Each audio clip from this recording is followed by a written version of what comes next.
ലോക മലയാളികളുടെ വിജ്ഞാനാനുഭവ സമ്പത്ത് നാട്ടിൽ വേണ്ടവിധം പ്രയോജനപ്പെടുത്തുന്നില്ലെന്ന് വേൾഡ് മലയാളി ഓർഗനൈസേഷന്റെ 6ാമത് സമ്മേളനം പാലക്കാട് നടന്നു.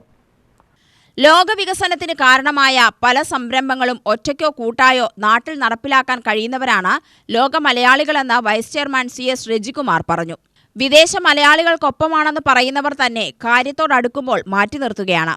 പ്രവാസികൾ നാട്ടിൽ തിരിച്ചെത്തിയാൽ ഇനി എന്ത് എന്ന ചോദ്യം അവശേഷിക്കുകയാണ്. വിദേശത്തു നിന്നെത്തുന്ന വരുമാനത്തിൽ മാത്രം നോക്കുന്ന സ്ഥിതിക്ക് മാറ്റം വേണമെന്നും രജികുമാർ പറഞ്ഞു.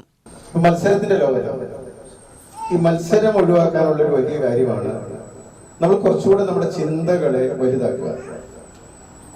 എന്നെ കുറിച്ച് ഞാൻ ചിന്തിച്ച നേരത്തെ ഒരു അന്ധകാരം വലം വച്ചിരുന്നു. എന്നെ കുറിച്ച് മാത്രം ഞാൻ ചിന്തിച്ചാൽ ചുറ്റിനും എനിക്ക് കാണാൻ പറ്റില്ല. ഒരു അന്ധകാരം വലം വച്ചിരുന്നു. നാടിനെ ഓർത്ത് ഞാൻ പോകുന്ന നേരത്ത് വീടിന്റെ പാടെ മറന്നിരുന്നു. മാതൃരാജ്യത്തിന്റെ മഹാത്മ്യം ചൊല്ലുമ്പോൾ മറ്റൊന്നും എന്റെ മനസ്സിലില്ല. ലോകം ഒരൊറ്റ കിളിക്കൂട് പോലെ അച്ഛൻ പറഞ്ഞങ്ങ് അറിഞ്ഞ നേരം അത്രയും കാലം മനസ്സിൽ കരുതിയ ചിത്രങ്ങളൊക്കെ മറഞ്ഞുപോയി. അപ്പൊ നമ്മള് ഈ ലോകമെന്ന ലോകത്തിന്റെ അല്ലെങ്കിൽ ലോക സമസ്ത സുഖീനോ ഭവന്തു എന്നൊരു ചിന്ത വന്നാൽ നമ്മുടെ മറ്റു മത്സരങ്ങൾ ആ സ്വഭാവങ്ങളെല്ലാം മാറിപ്പോകും.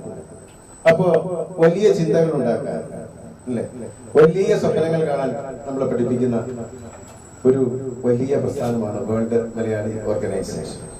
ചെയർമാൻ ലിയോ ജോണി, സി രമാദേവി, ലക്ഷ്മി കൃഷ്ണൻ, സുമാ വിജയൻ, സിറിയക് തുണ്ടയിൽ എന്നിവർ സംസാരിച്ചു. UTV news, Palakkad.